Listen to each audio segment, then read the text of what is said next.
Olá, gente, boa noite. Adneide, você está por aí? Pode liberar seu vídeo? Olá, querida, estou aqui. Que maravilha, é ótimo.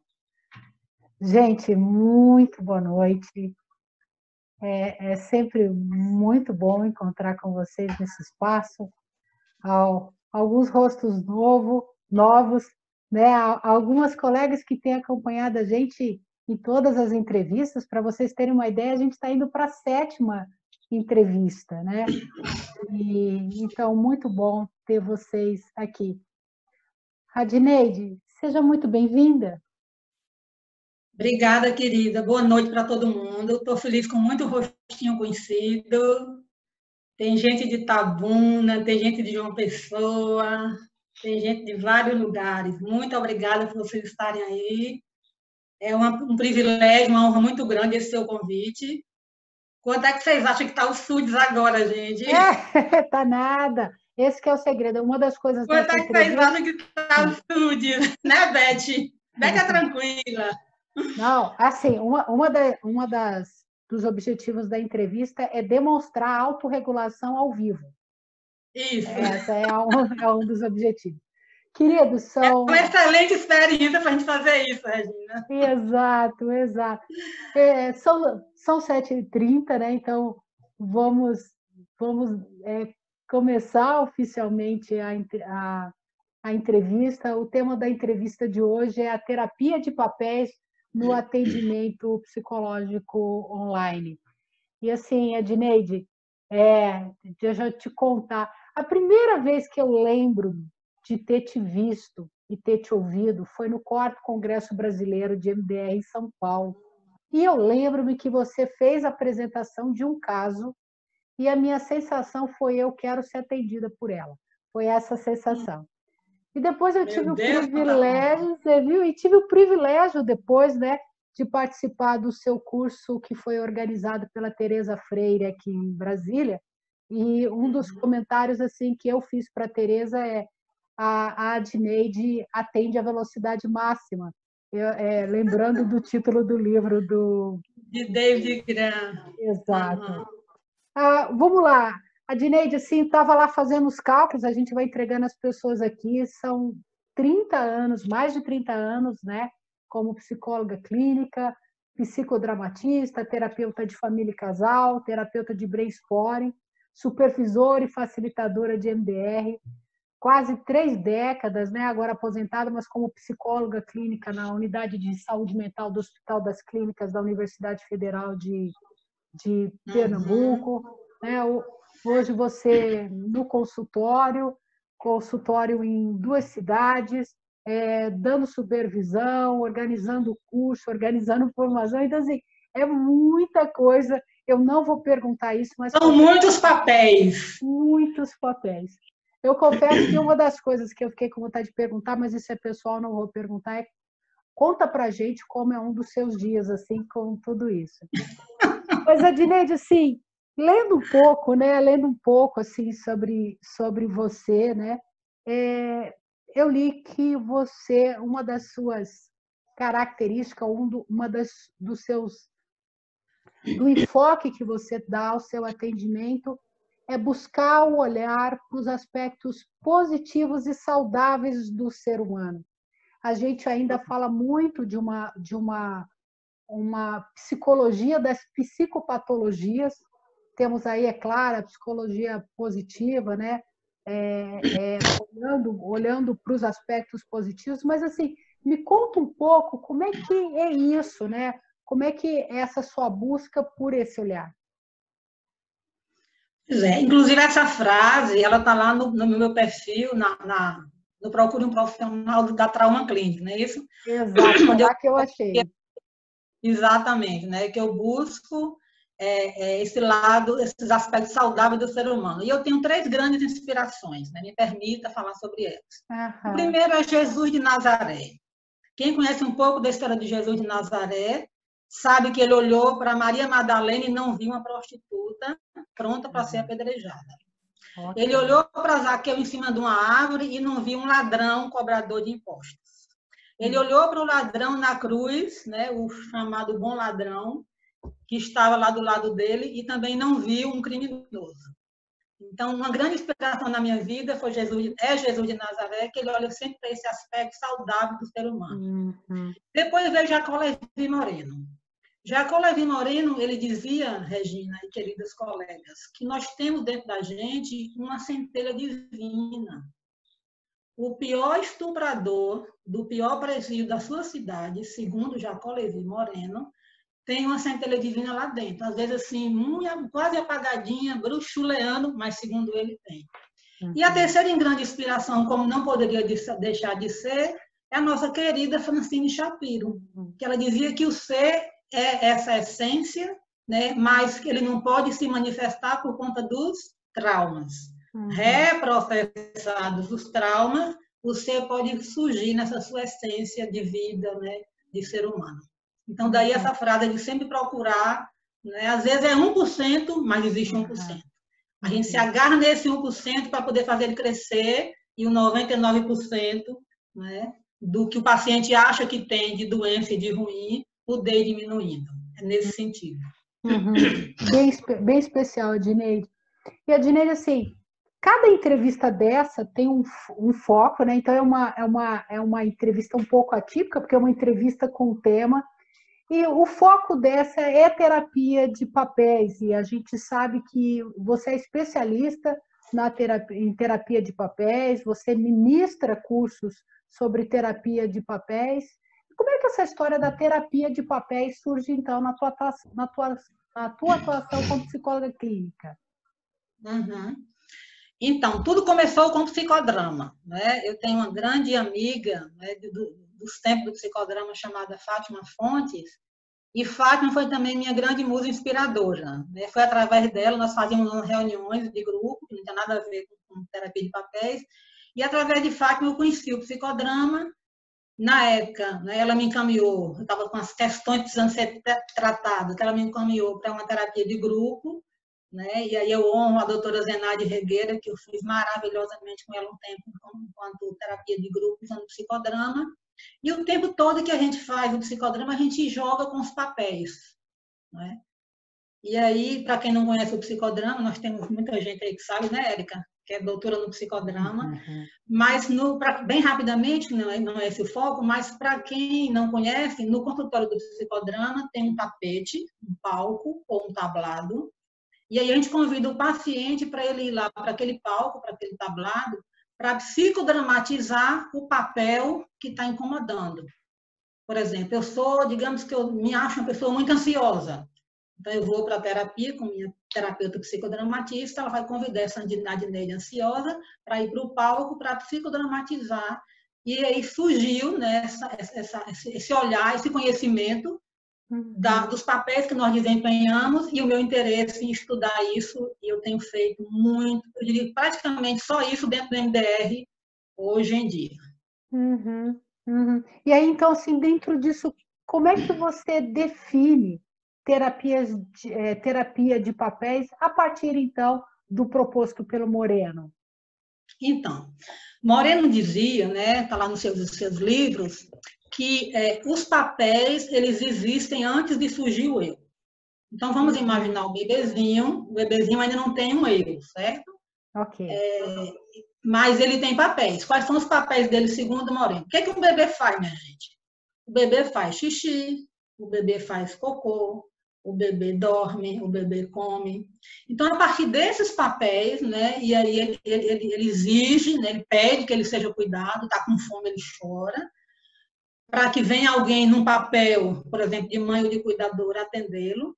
E aí, a partir disso, Moreno criou uma teoria, né, que ele fala que nós temos os papéis de ingeridor, defecador e urinador, certo?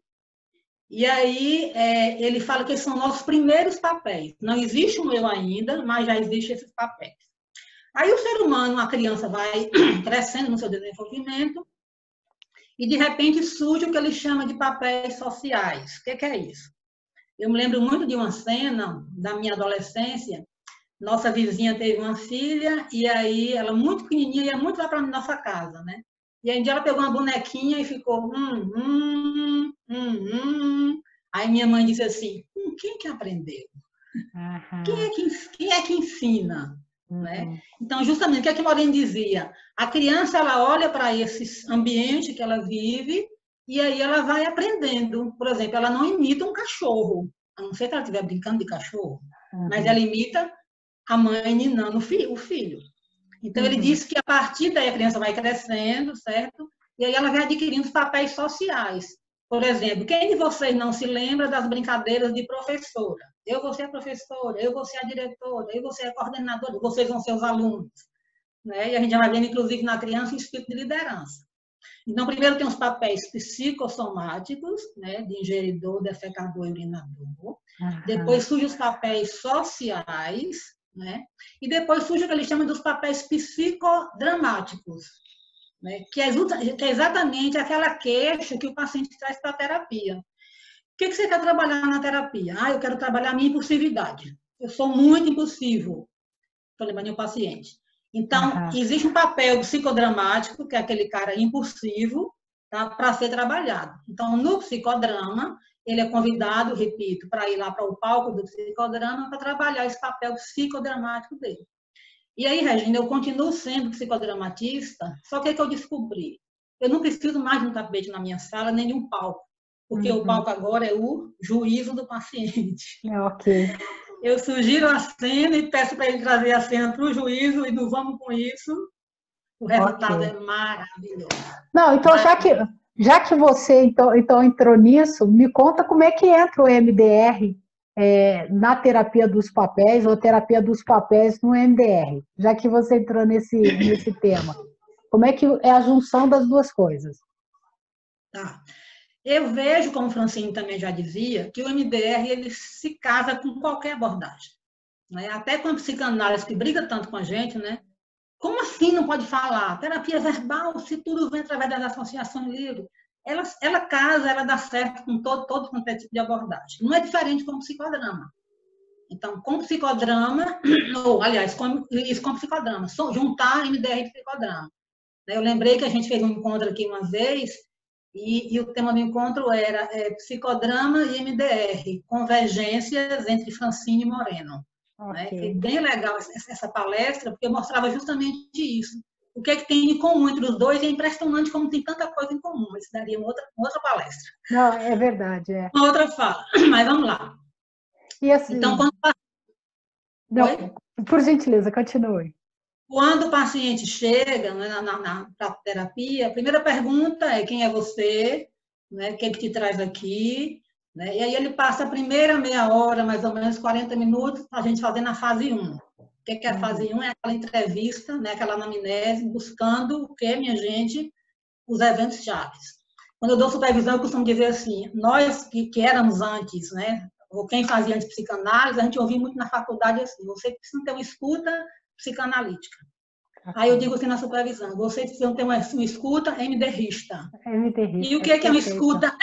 O que é uma escuta MDRista? É você procurar evento-chave.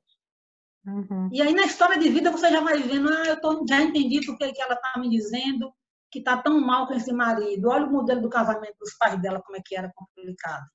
E o modelo de casamento que aquela menininha viu a vida toda foi aquele ali. Então é natural que ela venha cá imitar, copiar esse modelo desse casamento.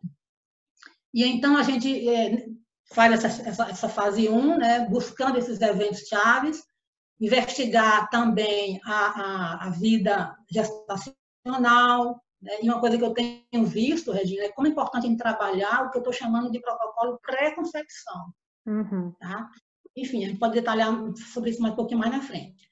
E aí, depois da fase 1, certo? Aí a gente faz a fase 2, explica o que é MDR, né? Toda aquela parte de lugar seguro, instalar o container. Eu aprendi com Sandra Paulo a importância do paciente ter o seu container para colocar as coisas ruins da vida dele.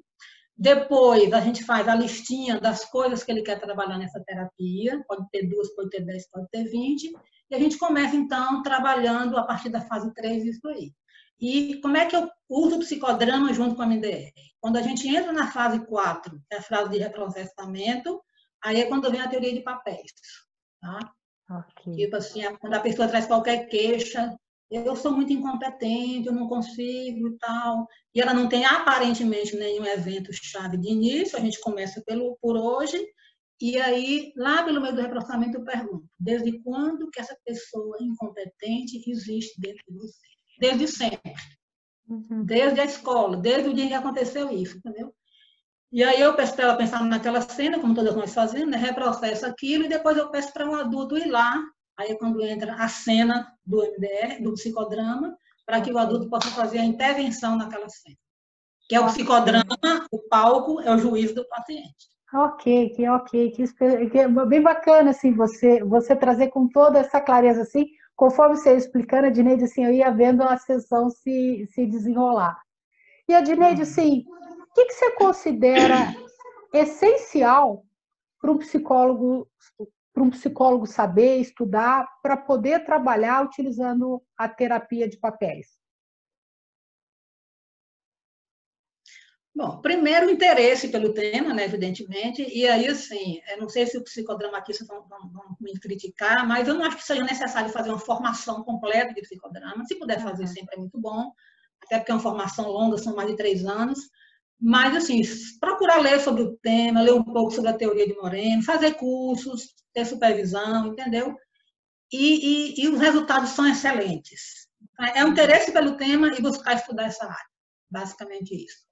Bacana. E Se você... puder, podendo também se submeter, né, a uma terapia, né, onde as sessões sejam também conduzidas por isso, é bom porque você vai experimentar no papel de paciente, é isso aí.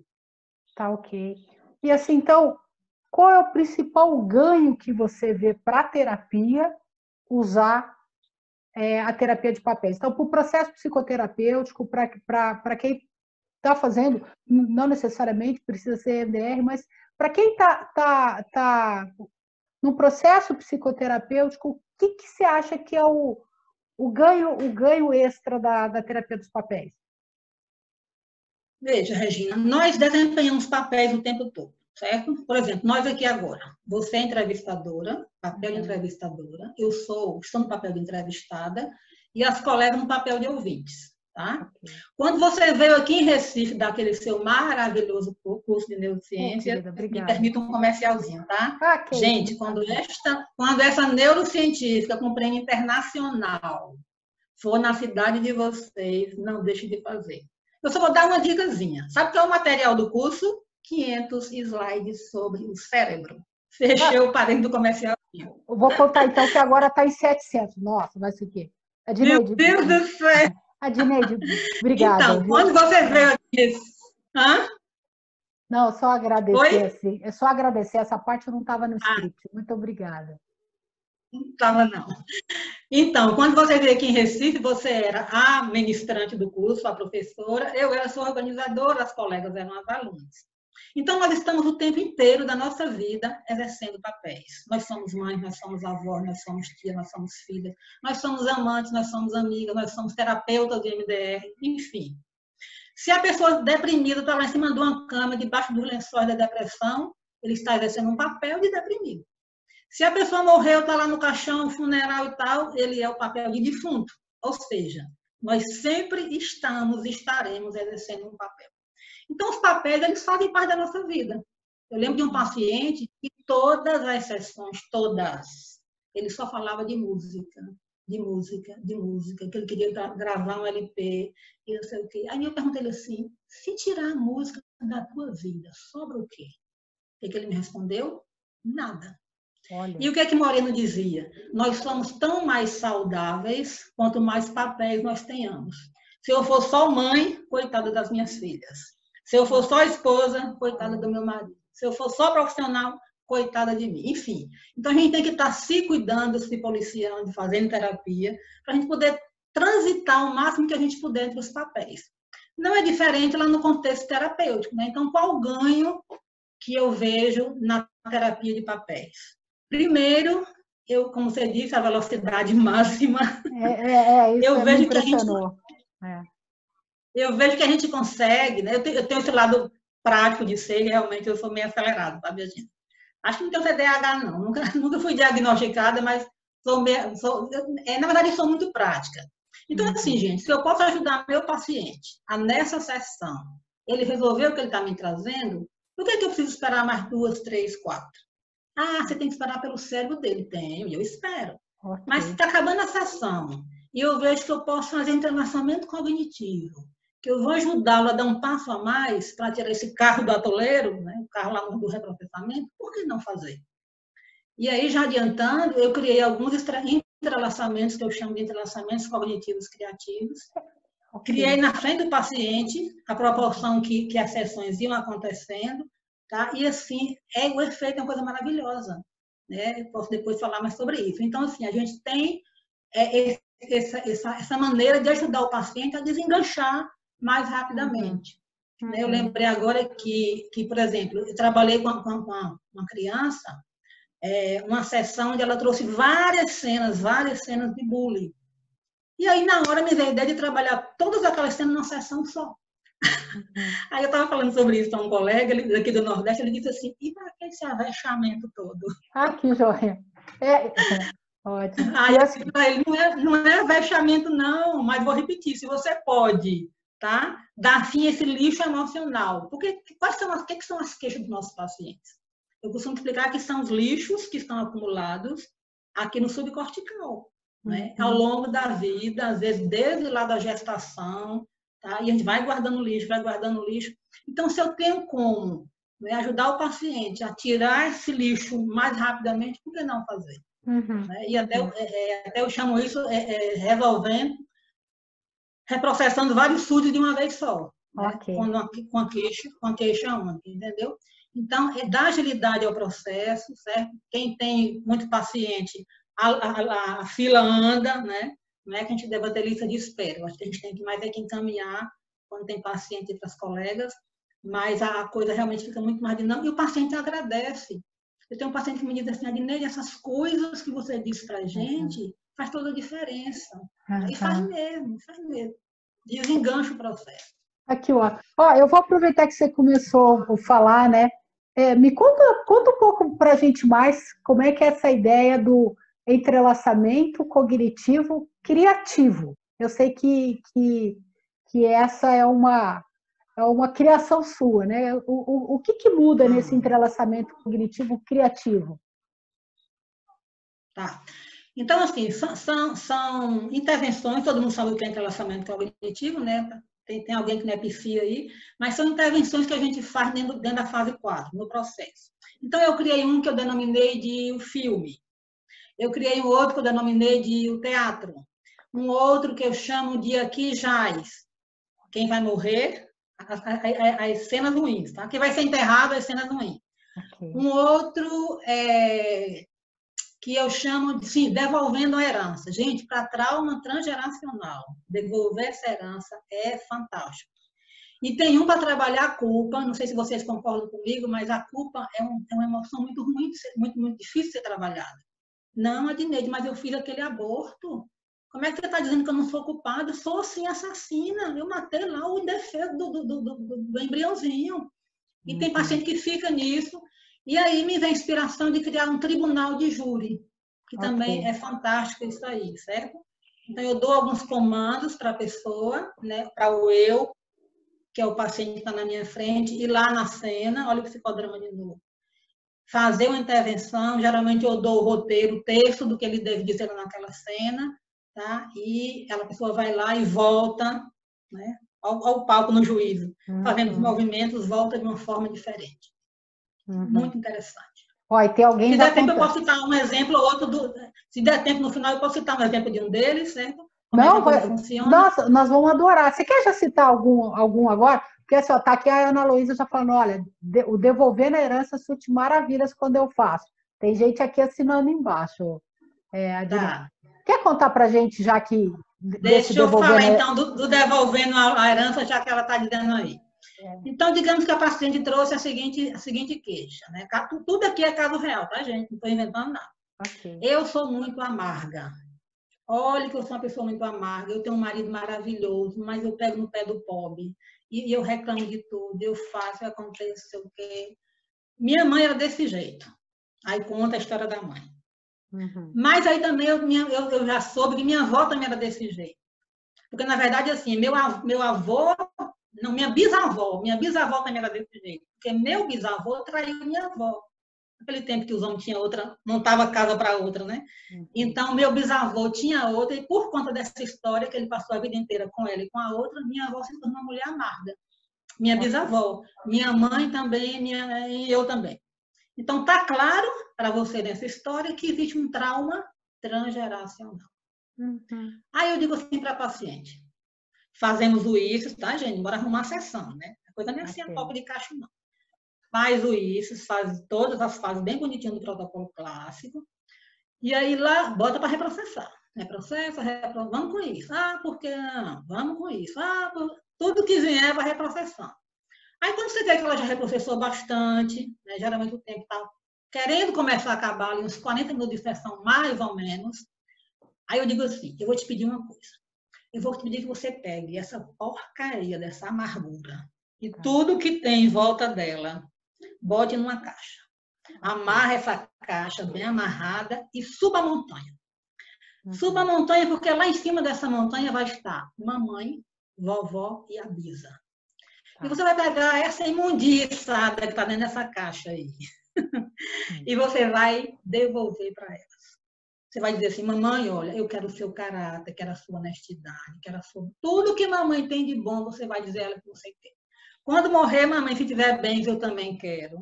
Mas isso aqui, eu não quero. Eu não vou descer essa montanha com isso. E aí, mamãe, você pode devolver a vovó pode devolver a Bíblia. Faça o que você quiser com isso.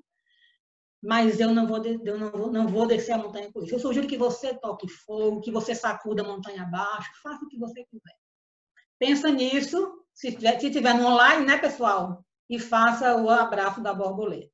Okay. Gente, o resultado é muito lindo.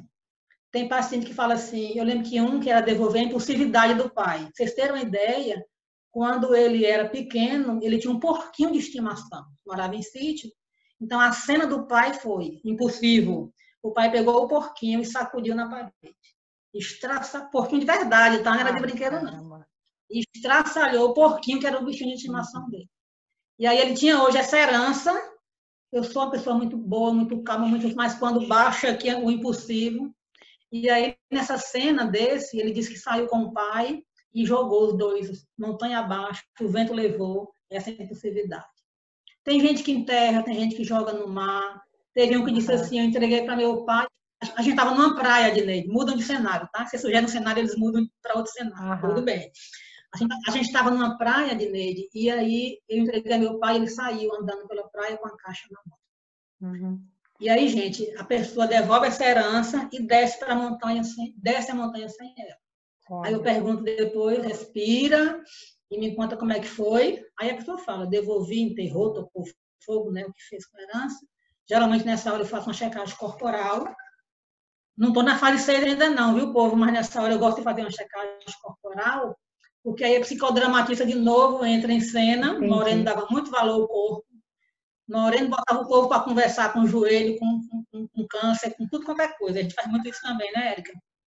E aí eu checo o corpo, se tiver alguma coisa, o que esse bolo na garganta está te dizendo, o que essa sensação assim está te dizendo, enfim. E aí depois a gente faz o restante, né? Fase 5, projeção de futuro, pede para ela pensar numa cena com o marido, agora livre da amargura, enfim. E em cada um desses itens dos entrelaçamentos é algo parecido com isso, né? E o resultado é muito legal. O pessoal está dizendo aqui, ó, eu uso todo. Aí eles pedem para contar mais, mas a gente não vai conseguir, Adneide, assim, seria muito bacana ouvir sobre os outros. Porque tem mais coisa para falar, né? Se der tempo no final, eu conto. Tá bom, então. Ou então eu tenho combinado com o pessoal aqui, a gente fica até a meia-noite, também é um caminho. Adneide, assim, eu soube que você tem um projeto nesse tempo, né? Eu tenho trazido para as entrevistas a questão da pandemia, e eu soube assim, que você está com um projeto para atendimento de profissionais de saúde, está fazendo supervisão, dando capacitação nisso. E aí, como é que esse conhecimento sobre terapia de papéis pode contribuir, em especial, não só para o atendimento desses profissionais, mas para esse momento, assim, esse momento tão desafiador que a gente está vivenciando? Pois é, né? Deixa eu contar um pouquinho a história desse projeto. Tudo surgiu quando uma pessoa da família de Luciana Costa, né, Lu, ela está aqui, foi lá no nosso grupo de supervisão. Gente, alguém pode atender minha parente que está, ela é enfermeira, está numa situação assim, assim, o Covid e tal, e tal. Aí surgiu a ideia. Gente, que tal fazermos um grupinho? Quem topa atender os profissionais de saúde? Resumindo a história, estamos com 15 colegas, tá? Atendendo profissionais de saúde, atendendo os enlutados, e tem surgido agora uma nova demanda que é assim, familiar de quem está envolvido. Por exemplo, né, uma menina com 16 anos cuja mãe é enfermeira. E aí a gente está atendendo essa filha, porque o pavor dela é que essa mãe possa contaminá-la. Né? Eu lembro que, e aí a gente recebe, eu e Luciana recebemos as demandas, a gente encaminha para as colegas, né, algumas delas estão aqui, que fazem parte desse projeto, encaminha os casos pela ordem, né, de chegada. E aí eu lembro que uma que eu recebi foi apenas uma sessão, Regina. A gente fez uma sessão de 1h15, né? E eu vou já falar um pouquinho como é que eu usei a terapia de papel nesse caso. Ela é uma auxiliar de enfermagem, trabalha no hospital, e estava assim, apavorada, com medo de contaminar a filha, né? Isso era o inverso, que mora com ela, uma filha de 20 anos.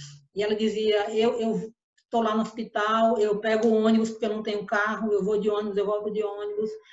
E aí as minhas colegas me dizem assim, você não é mais aquela pessoa que era antes, você tá outra pessoa, você ria. Aí, opa, tem um papel aí para a gente poder ir atrás dele. Okay. Que pessoa é essa que você era antes?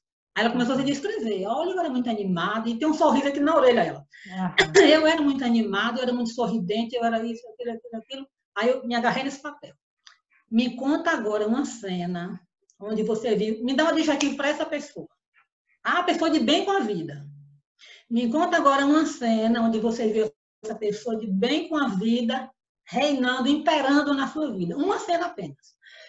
Aí ela me trouxe uma cena, sei lá, nem me lembro quando foi, enfim. Aí eu peço uma frase positiva, quando você pensa nessa cena, onde era só a pessoa de bem de vida na tua vida, nesse momento, que palavras melhor expressam o que você pensa sobre você, que seja positivo.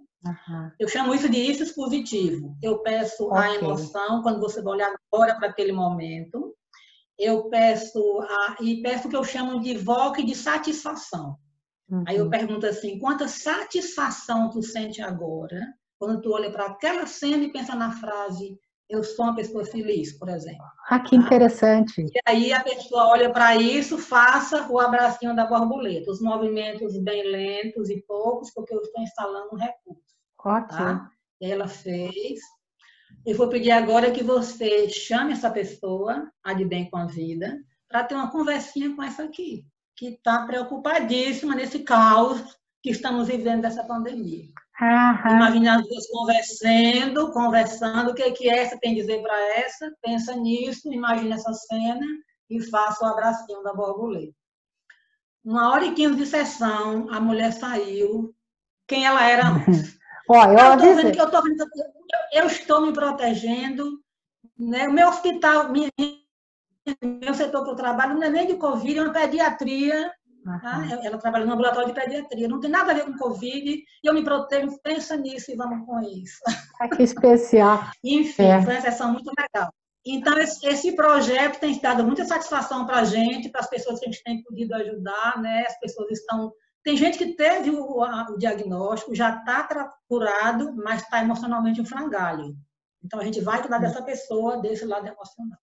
Tem sido muito bom fazer isso, né, meninas? Nossa, e é muito interessante você falar meninas, né? Porque, assim, você é supervisora de MDR, mas é muito bacana ver quantas pessoas, né, estão juntas nesse projeto. Alguém está falando que lindo, estou emocionada, e realmente, assim, tão necessário, né? Tão necessário projetos como esse. Lembrando, né? A Tereza também está com um projeto desse aqui em Brasília, outros colegas em vários lugares do país. Nós somos profissionais que trabalham com trauma, e é bacana que você traz, Adinete, que nós somos profissionais que também recursamos pessoas, né? O recursar faz parte desse processo de intervenções sobre o trauma. E, Adneide, eu vou seguir aqui perguntando aqui sobre terapias de papéis. E o que difere quando a gente fala de fases de desenvolvimento? Sim, qual é a diferença quando a gente está falando de terapia de papéis no trabalho com crianças, indivíduo, família, casal? Conta para a gente um pouco sobre isso. Aham. Olá, Adneide, você está por aí? Colegas, eu acho que a gente perdeu a Adneide por algum momento, pode ser conexão. Eu vou aproveitar então esse tempo então, que a Adneide vai tentar voltar, tá? Logo ela está ali. Eu vi que a Tereza tá presente, e se a Tereza não se incomodar, enquanto a gente aguarda a Adneide, se a Tereza puder falar um pouco do Convida para a gente, deixa eu só desbloquear aqui o fone da Tereza. Tereza, eu sei que estou te pegando desprevenida, mas enquanto a gente aguarda a Adneide voltar, se você puder contar um pouco para a gente desse projeto, inclusive porque pode inspirar projetos em outros locais. Espera aí que eu estou só procurando aqui o fone da Tereza para liberar aqui. Ok. Tereza, você me ouve? Oi, querida. Ô, Tereza, sim. essa se vira nos 30, né? Que situação, né? Tereza, só se você puder contar um pouco para a gente, assim, do Convida, enquanto eu vou buscar aqui a Adneide no WhatsApp, ver o que está acontecendo. Conta para a gente como é que está esse projeto. Gente, meu áudio tá... Vocês estão me ouvindo? Não sei se meu áudio tá... Ouço bem, ouço bem. Então, eu sou a Tereza, quem não me conhece, essa descabelada aqui que a Regina me pegou. É verdade, que situação, né? Foi mal. Alegria ver vocês. Então, nós criamos esse grupo com 7 psicólogas aqui em Brasília. Hoje nós somos 48 profissionais, ajudando todo o Brasil. Então, a gente tem pessoal do sul ao norte, tem até uma profissional de Belém. Nós já atendemos quase 400 pessoas, tivemos que criar uma central de distribuição, criei um fluxograma, criamos um e-mail, que o e-mail é convida@apoiopsicológico@gmail.com. Caso vocês queiram contribuir, pelo menos que pegue 4 profissionais. O que acontece? A gente faz 4 atendimentos apenas, certo? Então, não é psicoterapia, é apoio psicológico. É uma diferença bem grande. Inclusive, 2 semanas atrás, eu dei uma aula para o Convida sobre como recursar e estabilizar, que a Beth participou, né, Beth? A Beth está com a mãozinha. Ok, acho que travou aqui o vídeo. Tereza, você me ouve? Aula comigo. Nós, essas pessoas. Ouço. Tereza, você me ouve? Ouço. É que por um segundo o teu vídeo congelou. A Adneide já avisou que está tentando voltar, tá ok? Estou voltando mais para perto.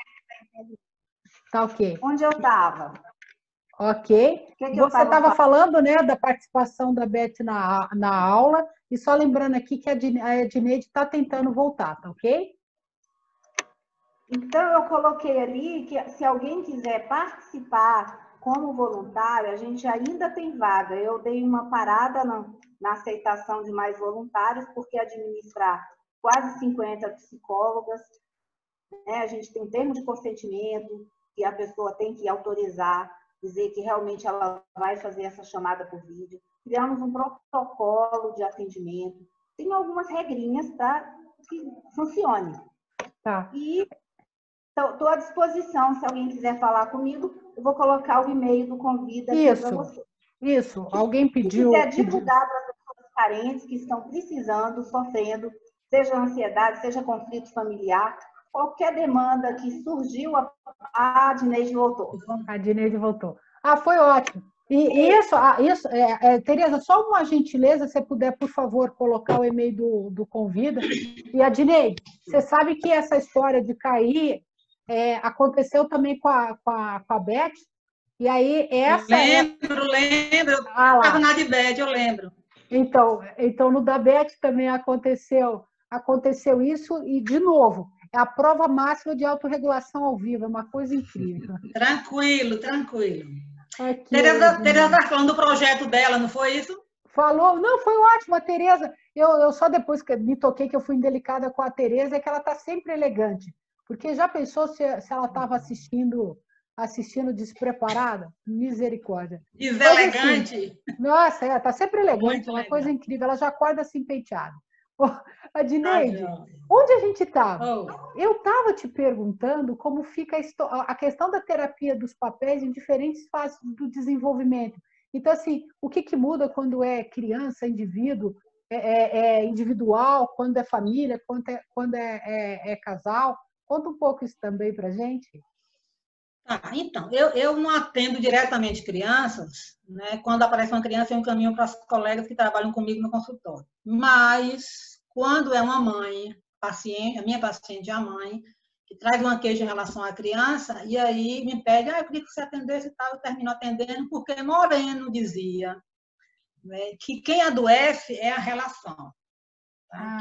Segundo Moreno, que ele trabalha com a psicoterapia da relação, quem adoece não é o indivíduo. Né? E se a gente pensar direitinho, desde a vida intrauterina, né, se eu não quero esse bebê, se eu tento abortar esse bebê, essa minha relação com esse bebê vai adoecendo.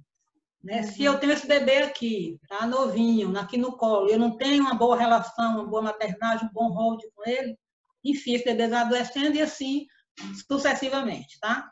E aí, de olho nessa historinha de poder trabalhar a relação desta mãe que é minha paciente, com essa filha que está com sintoma, algumas vezes eu recebo, tá? Okay. E aí, me permita comentar um caso de uma menina de 9 anos, todos os casos têm autorização dos pacientes para eu comentar, certo? E a queixa era medo do escuro. Sim. E aí, ela me trouxe um pesadelo, certo? Ela estava numa casa com zumbis, numa montanha, um lugar ou outro, nós trabalhamos isso, né? E aí eu pedi que ela imaginasse, se o nome dela fosse Maria, por exemplo, uma super Maria, e que fez e aconteceu e ajudou, né? Enfim, foi bem legal a sessão, mas o medo de dormir sozinha continuava. Tá? E era uma guerra dentro de casa, porque ela com 9 anos ia para o quarto dos pais, enfim, aquela confusão o tempo todo. E aí fiquei me investigando, procurando um evento-chave, eu acho que tem alguma coisa aí de gestação. Até porque eu tenho o registro da história da mãe, né? Enfim, na minha compreensão do caso.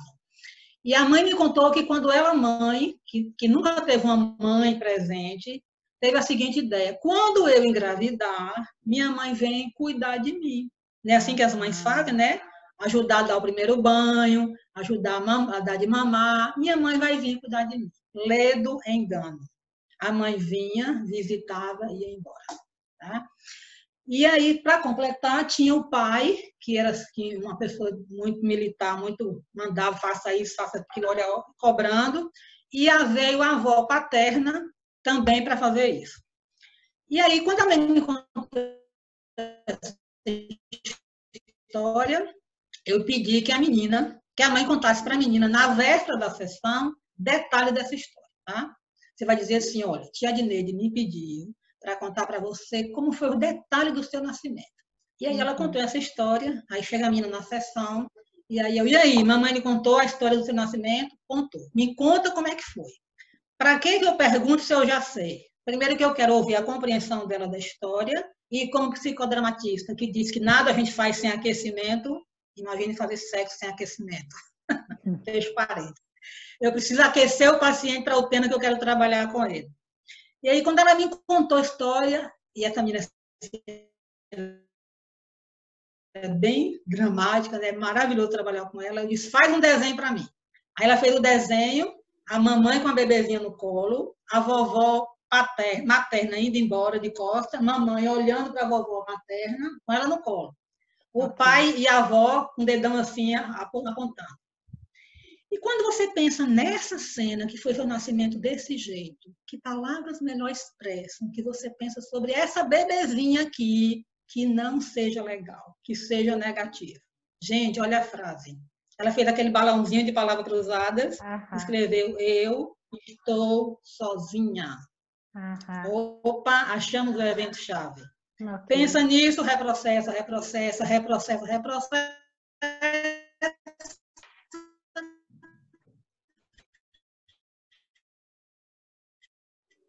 E ela ficava sempre trazendo o lado negativo. Não, porque minha mãe, meu pai, minha irmã... Aí lá do meio, a irmãzinha que chegou falou assim, a bonequinha dela de carne e osso. Gosta de ajudar a cuidar e por aí vai. Então, eu vou pedir agora que você se imagine e você vai entrar nessa casa, que essa bebezinha acabou de chegar. Tem mamãe para tomar conta, tem papai, tem vovó paterna, não é uma grande coisa, mas estão ajudando. E agora vai chegar uma quarta pessoa, que é você, para entrar nessa casa e ajudar aquela menina. Pensa nisso, no caso eu usava o tátil, né? E siga os movimentos. Só para resumir a história, ela, sim, aí quando terminar a cena, eu peço sempre assim para fechar a cena. Eu vou pedir que você faça uma selfie de vocês duas, que eu quero ver essa selfie. A coisa mais linda do mundo, a selfie dela com a bebezinha. E acabou com medo de dormir no quarto dela sozinha. Tá? Enfim, esse é um exemplo onde como a gente pode trabalhar com a terapia de papéis, né? Eu pedi que a irmãzinha mais velha fosse lá exercer o papel também de cuidadora dessa menina. Tá? Com casal, né? Como é que a coisa funciona com casal? E aí você me permite interromper um pouco, porque eu ouço coisas, né? E eu sei que você tem um trabalho bastante especial com casal também, já em várias cidades, que alcançou vários casais. Então, já que você vai contar um pouco do casal, a gente só começa agora a ter desafio do tempo. É impressionante, assim, as entrevistas voam. Assim, se você puder falar um pouco também, já que você vai falar de casal desse projeto. Certo. Então, com casais. Primeiro, eu gosto de receber um dos dois, geralmente quem ligou, certo? Só um pouquinho, tá? Deixa eu ver o que minha assessoria aqui está querendo. Posso continuar? Pode. Cadê a imagem? Pode falar. Estão me ouvindo? Estão ouvindo e vendo, tá tudo certo. Tá certo. Então, assim, primeiro vem quem ligou, certo? Digamos que ela tenha me ligado para marcar. Então, venha você, me conta toda a história a partir do dia que vocês se conheceram. E aí eu vou escutar a história dessa relação que está doente, certo? Se não tivesse, não viria com a terapia. E vou também ouvir a história do fase 1, como é que era essa família que te botou no mundo, buscando aquilo que eu já falei, que são os eventos chaves. Na sessão seguinte vem ele, e na terceira sessão nós três. E aí na sessão nós três eu digo para eles que nós somos uma junta médica, que vamos agora olhar como é que está essa relação. O paciente não é você, o paciente não é ele, o paciente é a relação de vocês. Essa relação está doente? Sim, está doente. Não morreu ainda, certo? Porque se tivesse morrido, o profissional seria um advogado e não a psicóloga. O paciente está doente. Ele está doente em casa, ele está doente no hospital, ele está doente no quarto, ele está na UTI. 99% me dizem o quê? Que o paciente está na UTI. Aí da UTI acontece o que com o paciente? Ele melhora, evolui, tem alta da UTI, volta para o quarto para a enfermaria, tem alta e vai-se embora para casa. Ou cemitério. Para onde vocês querem que esse paciente vá? E aí, com isso, eu já estou fazendo com esse casal o compromisso deles com a terapia, o envolvimento deles com a terapia. Tá? A partir daí, a gente identifica, e aí eu uso algumas técnicas do psicodrama, eu uso a técnica da escultura, tá? Eu uso algumas técnicas de dinâmica de grupo, que eu também trabalhei muito tempo com dinâmica de grupo, para diagnosticar, tudo para fazer esse diagnóstico de como é que está esse paciente, que é a relação conjugal deles. Mostrando tudo isso, isso a gente constrói juntos. E a partir daí, a gente faz sessões individuais, com ele, com ela, para poder tratar os traumas que estão fazendo com que a relação esteja como está. E, periodicamente, a gente tem sessão com nós três. Qual é o projeto que a gente fez? Terapia intensiva de casal. Esse é o projeto. Casal e família. Né? As meninas que estão aqui, algumas também participam desse projeto comigo.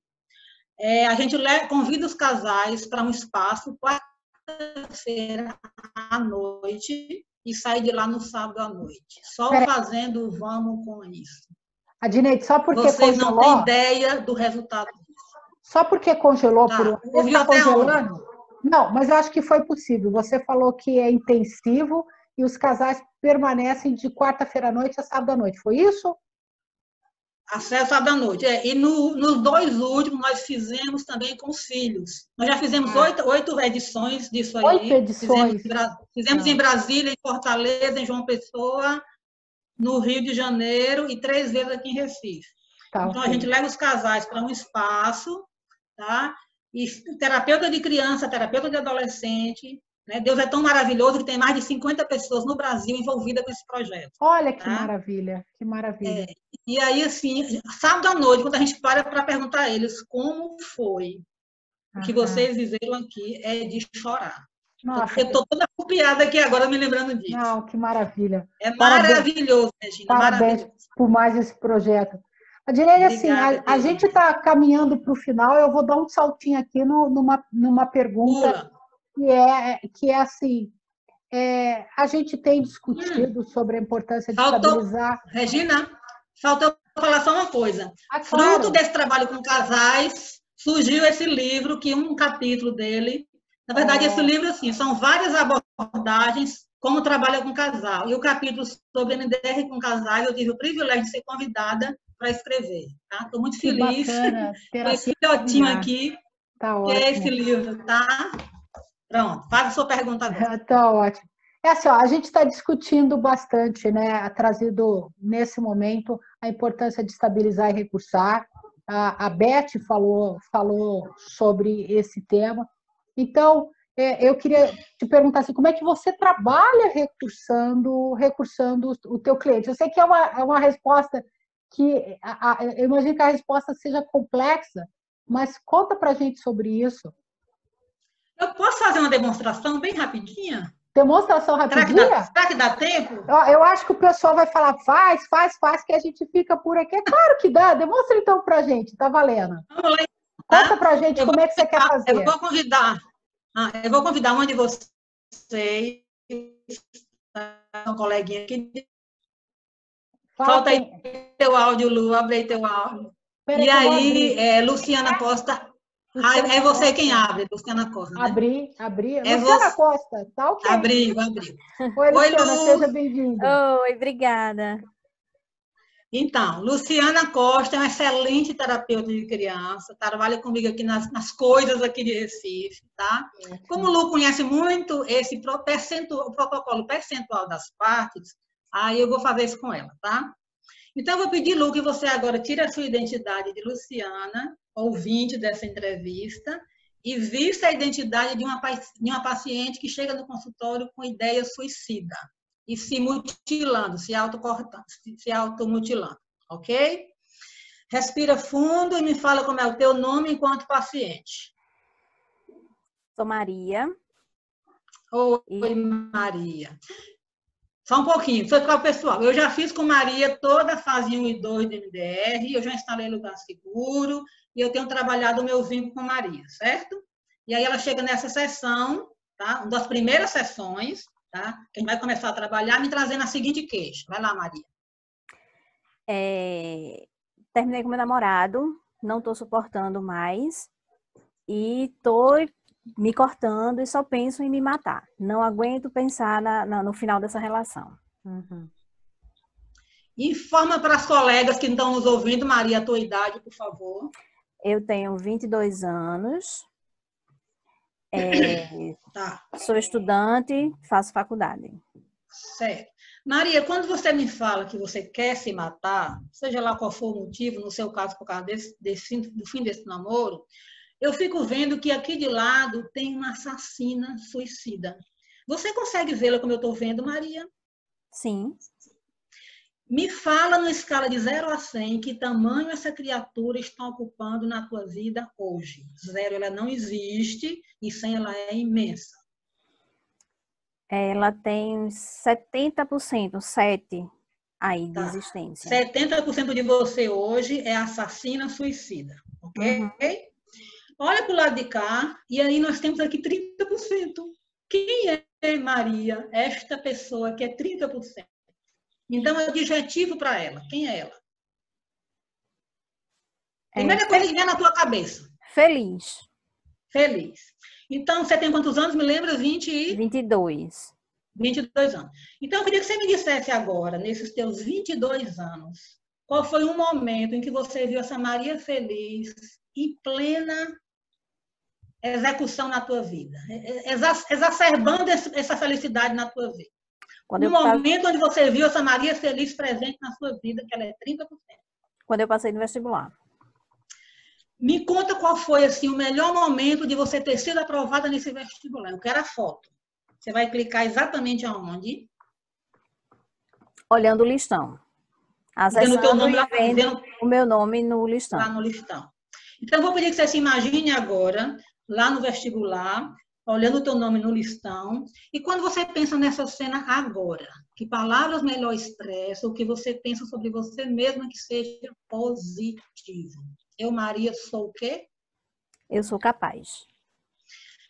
E quando você pensa nessa cena, você lá olhando o teu nome no listão e na frase eu sou capaz, que emoção te vem agora? Que sentimento te vem agora? Felicidade. Tá. E quanta satisfação tu sente agora me contando isso? De 0 a 10, 0 nenhum e 10 muita? 10. Eu vou pedir, eu tô com Maria no online, tá, gente? Eu vou pedir que você faça assim, você já sabe fazer o abracinho da borboleta, tá? Lógico que Luciana não vai fazer nenhum movimento para não ativar nada nela, tá?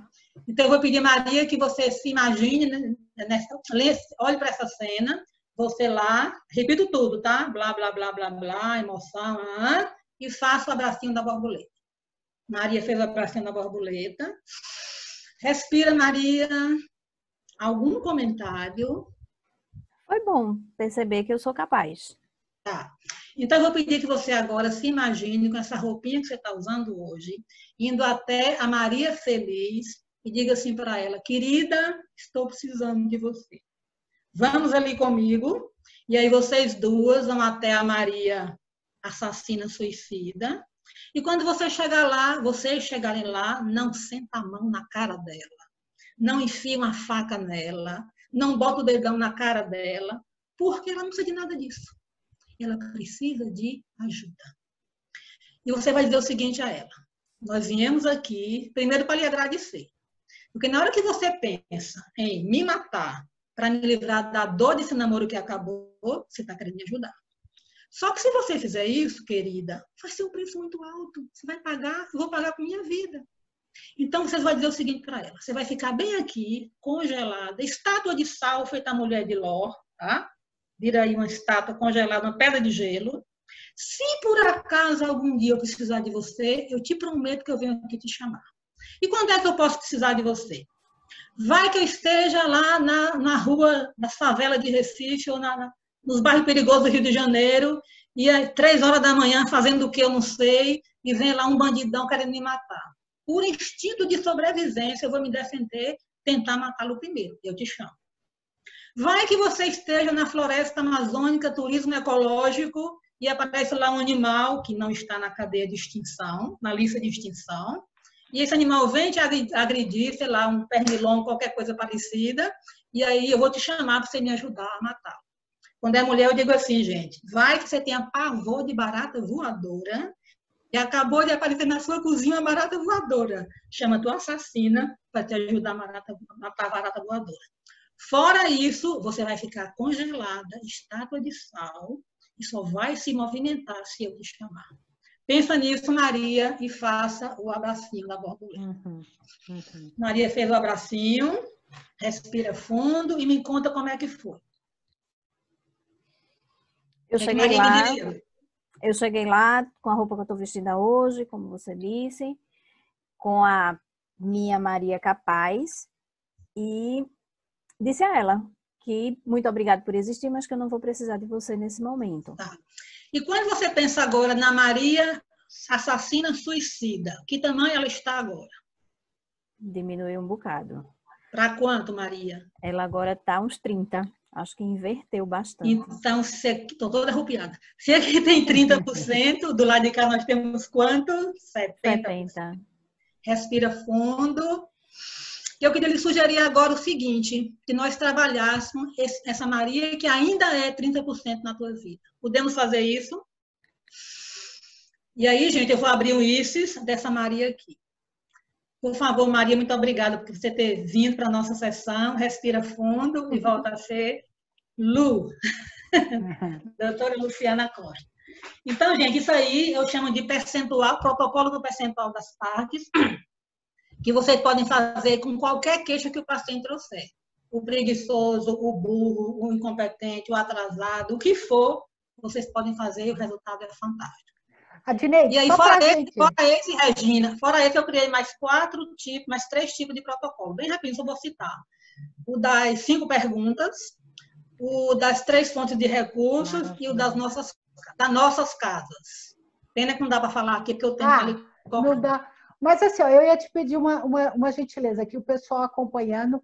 Quando então a gente fala do protocolo de percentual de partes, né, essa sua intervenção, a gente foi acompanhando, mas conta para a gente então, resumidamente, quais foram os passos que você usou? O que você primeiro olhou, o que você primeiro pediu, só para a gente ficar bem esquematizado, talvez. Então, ele traz a queixa, pegando no caso, né? Digamos que a pessoa que se automutila, tá? Que tamanho ela na tua vida, pega o percentual dessa pessoa aqui. Primeiro do negativo. Primeiro do negativo, gente, tá. Se o paciente falar assim, o suicida, por exemplo, não, ele é 100%. Não.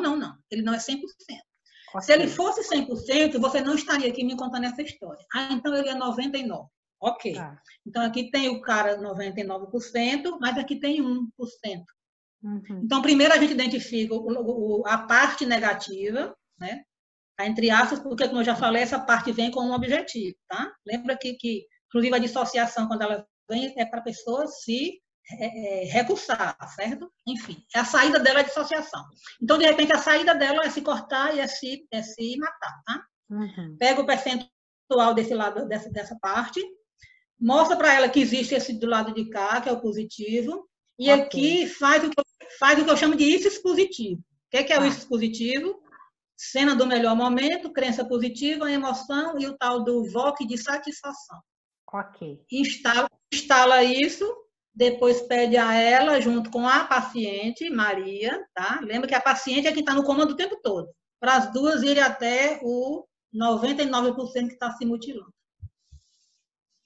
E depois eu vou trabalhar essa parte que está se mutilando. Aí eu vou abrir um ICES para fazer uma sessão com essa parte aqui. Ok, então você vai ativar a parte recursada e com essa parte recursada ativada, você vai reprocessar a parte que a gente está chamando de negativa, é isso? E vou só mudar o teu verbo, eu vou instalar. Tá? Vai instalar, ok. Eu vou instalar, lembra que os movimentos são lentos, tá? A parte positiva para que ela possa se unir com a minha paciente, que muitas vezes nem se dá conta de que ela existe, e vir cuidar dessa aqui. E aí é o reprocessamento. E depois eu vou reprocessar. Okay. Primeiro elas fazem uma aliança, porque eu tenho que ajudar a minha paciente a fazer uma aliança com essa parte aqui. E minha paciente o tempo todo no controle. Porque, por que a pessoa se mata? Porque o assassino é quem assume o controle. O suicida é quem assume o controle. Então, não posso deixar que minha paciente deixe que a parte assassina dela, que é grande, assuma esse controle. Ela é quem tem que estar no controle. E aí eu busco esse lado positivo para, junto com ela, fortalecer e vir aqui. Permita-me só um comentário assim que eu tive até discutindo isso hoje em especial. Eu tenho percebido muito nos atendimentos o quanto faz diferença você entrar no conteúdo a ser reprocessado depois de ativar recursos. Com os recursos ativados, a pessoa ela consegue tocar em conteúdos traumáticos e de um outro lugar que ela não faria se você vai direto pro negativo, né? Para as memórias traumáticas. Sempre as memórias traumáticas. E a gente sabe, Regina, que tem paciente que não aguenta. Né? Tem paciente que vai embora, não volta mais para a sessão. Tá? Porque ela não aguenta mexer com isso aqui não. Certo? Aliás, com isso aqui não, né? Enfim. Ó, tem alguém gritando aqui no chat perguntando: é esse protocolo no papel? Eu sei que você ministra um curso sobre isso, tá? E aí o que eu vou fazer aqui, não sei se eu passo um e-mail teu, alguma coisa dessa forma. Como é que você gostaria Você de... pode tudo, querida. Ó, o que é? Então tá bom. Me coloca aqui, qual que é o teu e-mail? Adneide.recife. Adneide, aí lembrando que a Adneide é de Recife. .recife@gmail.com.br. Ok, fica aí. Tá, Esse é um e-mail novo, tá? Tem um antigo lá, mas eu estou usando agora esse. Não, legal, Adneide.recife. E eu nem apresentei de Recife, porque uma coisa que aconteceu bem bacana, Adneide, nessas entrevistas, é que a gente, assim, tem representante do Sul, tem representante do Centro-Oeste, tem representante do Sudeste, agora representante do Nordeste. Então, foi bacana que nessas entrevistas, assim, eu ainda não encontrei um representante do Norte, não que não tenha, mas, assim, às vezes ignorância minha, então muito bacana assim a gente ter profissionais do Brasil inteiro. A Direne, se a gente, olha, eu sei que a gente está aquecida assim, né? Imagina, depois de um protocolo, de uma demonstração como essa, assim, a gente fica mais, mas assim, a gente está caminhando para o final e eu queria assim te fazer uma pergunta. Que desafios você encontra na utilização da terapia de papéis? O que é desafiador? Quando não existe, Regina, no paciente, um adulto suficiente para ir lá acudir, cuidar da parte ferida. Rosa Cuquier, que é uma autora que eu uso também nesse meu curso, que você falou aí, ela diz exatamente isso, que todos nós temos dentro de si essa criança ferida, a nossa criança interna, fruto dos traumas que todos nós sofremos, lembra de Francine, trauminha ou traumão, e que o adulto hoje é quem tem que ir lá resolver essa questão. Né? Só que muitas vezes não tem adulto suficiente. Tá? E às vezes o adulto fala assim, o paciente fala assim, a parte ferida não está me vendo, não olha para mim, está correndo de mim. Então a gente tem que ajudar esse adulto, e quanto mais fragilizado, menos adulto existe, certo? A gente tem que fortalecer esse adulto, ajudar esse adulto para que ele possa ir lá. Às vezes eu digo assim para o paciente, eu adoraria ir lá acudir tua menininha, 2 anos de idade, sentada no meio-fio, de noite de calcinha, mas eu não posso fazer isso. A única pessoa que pode fazer isso é você. Agora eu posso te ajudar a você fazer isso. Nessa cena, a menininha não via a paciente, a sessão chegando no final, aí o que eu pedi a ela? Você vai se sentar de lado dessa menininha e vai passar a noite aí com ela, se necessário for. Guarda essa foto, dessa cena no arquivo, e a gente vai começar daí a partir da próxima sessão. Enfim. Então, assim, disso que você está trazendo, quando eu pergunto desses desafios, né? Nesse caso, quando você fala que é adulto suficiente, e a exigência nesse caso, porque não termina aí, né? A exigência nesse caso de se trabalhar bastante para que possa haver um adulto suficiente. E aí, né, a Beth lembrou dos casos de trauma complexo, com borderline, o quanto isso se torna ainda mais necessário, né? Isso. E esse trabalho de fortalecer o adulto, né, em alguns casos, não é nada fácil, né? Exige muito da gente. Eu só queria fazer uma correção no e-mail, não tem BR não, tá?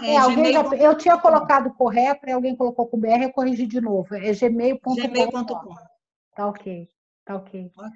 A Dineide disse, ó, faz assim, acabou. Eu não sei o que acontece, realmente o tal do Einstein deve estar certo com essa história de relatividade de tempo, porque voa assim. Aí a gente ficou com um monte mais de vontade de você nos dar outro exemplo, mas por incrível que pareça, a gente já está com quase 1h40. E aí eu queria deixar para você, e aí para você finalizar poxa vida, esse encontro tão bom, e a Dineide, assim, obrigada demais por esse tempo. E tem uma coisa que te caracteriza, né? Quando eu falo a Dineide de velocidade máxima, você é muito prática. Assim, você vai direto ao ponto. E talvez foi isso a minha sensação quando eu vi você relatar o caso. Falei, gente, eu quero ser cuidada por essa profissional.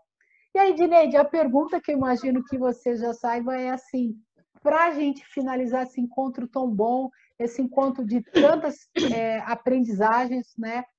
E aí já estão as pessoas aqui expressando sua gratidão, te parabenizando. O que você gostaria, né, de nos contar? O que você gostaria de responder que eu não perguntei? E, por gentileza, para a gente caminhar para o final desse encontro tão especial.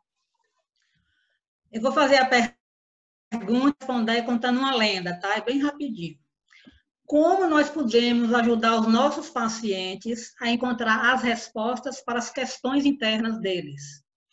Os pacientes falam assim muitas vezes, eu não sei por que eu sou tão insegura, raivosa, por que eu tenho tanta desconfiança desse marido, eu não sei por que eu sou assim. Tem questões a serem respondidas, tá? Ok. Como nós podemos ajudar nossos pacientes a encontrarem as respostas para as questões da vida deles. E agora vem a lenda. Okay. Conta-se que os deuses, com D minúsculos, reuniram-se em assembleia para decidir aonde eles colocariam as respostas para as questões do homem. Um deles sugeriu, vamos colocá-las no mais alto montanha que houver na Terra. O outro disse, não adianta. Eles vão arranjar uma roupa aí de alpinismo, alguma coisa assim, vão conseguir chegar lá. Aí o outro disse, não, vamos colocá-las, as respostas às questões do homem, nas profundezas da Terra. Eles não vão conseguir chegar. O outro disse, não adianta. Eles vão conseguir fazer uma roupa anti-vulcão, anti-quintura, anti-temperatura, eles vão lá buscar. Pararam, pensaram, aí um deles disse assim, já sei. Vamos colocar as respostas às questões do homem dentro deles mesmos. Assim, eles jamais as encontrarão. A lenda termina dizendo, e assim o fizeram. Aí eu costumo dizer que os deuses reunidos fizeram isso porque eles não saberiam que um dia existiria uma mulher chamada Francine Shapiro que criou uma abordagem chamada MDR e que com a terapia de papel de Moreno facilita tudo isso para que o homem possa ir dentro dele e buscar as respostas às questões dele próprio. É o que nós fazemos. Ajudamos os nossos pacientes a encontrar as respostas dentro deles próprios através dessa abordagem maravilhosa, fantástica, divina, chamada MDR. E com a terapia de papéis fica mais fácil ainda. Obrigada, Regina, você é fantástica. Poxa vida. E você sabe assim, né? Eu quase chorei aqui. E obrigada pela história, pelo compartilhar. Porque você sabe, Dineide, assim, a gente está com vários colegas aqui, psicoterapeutas, né? E eu sou muito grata também por trabalhar com uma abordagem que eu vejo o resultado. Então, quando você conta isso e fala, realmente, os deuses não contavam com essa, eu me emociono, porque assim, eu ainda hoje, Dineide, eu termino um atendimento e fico assim meio perplexa com as coisas que acontecem. Eu não consegui ainda me acostumar com isso, sabe? Também não. Me surpreendo todo dia ainda. Eu me surpreendo todo dia e sou muito grata de perceber que a gente pode ser usada, né? A gente pode ser um meio para fazer muita diferença na vida daquele cliente que chega e nem adulto o suficiente tem para dar conta, né? E assim, foi interessante que você não falou, você só falou não tem adulto suficiente. Não é suficiente. Porque é impressionante, assim, nesse meu tempo todo de atendimento, eu nunca vi um cliente que não tenha algum recurso. É impressionante isso no ser humano, assim, né? Todos eles, às vezes, é um fio, e a partir desse fio a gente faz tanta coisa. Então, às vezes está lá encavernado. A gente vai ajudar a entrar nessa caverna e buscar. Então, muito especial, assim, obrigada por nos lembrar disso. A Jaque aqui, né, ela falou, agradeceu a aula magna, e eu concordo com ela que é uma aula magna. E você vem ainda mais a brilhantar todos esses encontros, assim, muito, muito, muito obrigada. A gratidão é minha, a vocês que vieram, né, já que é suspeitíssima de falar, porque a gente mora uma no coração da outra. já que é uma pessoa maravilhosa. Obrigada a todas vocês, né? Estou vendo aqui um monte de gente que já passou pelas nossas turmas aqui em Recife. Nós já estamos na 11ª turma de formação de MDR. Obrigada às que vieram. Dani, obrigada. Obrigada a todos vocês. Obrigada a Deus maravilhoso que a gente só está viva por conta dele. É verdade. Só respiramos por conta dele. Muito obrigada, gente. Muito obrigada. E permite também meu agradecimento especial à Luciana. Luciana, obrigada, assim, por colaborar. Faz muita, muita diferença. Então, Adneide, eu te convido a ficar um pouco aqui. Agora a gente aguardando os colegas irem embora. E da minha experiência, assim, a gente teve 100 pessoas no teu encontro. Parabéns, viu? Então, provavelmente, se a gente teve 100, mais do que isso não conseguiu entrar. Para quem não entrou, lembrando, eu coloquei aqui, coloco de novo o canal no YouTube. Se puder, vai lá, se inscreve, porque daí você é avisado quando as palestras entram. A palestra da Adneide, dando tudo certo, deve estar disponibilizada mais tardar, até amanhã, ao final da tarde, eu trabalho nela. E aí só te convido, viu, Adneide, a gente aqui aguardar os colegas irem embora. Aí eu vou abrir o microfone, porque sempre tem alguém aqui que aparece para dar um oi.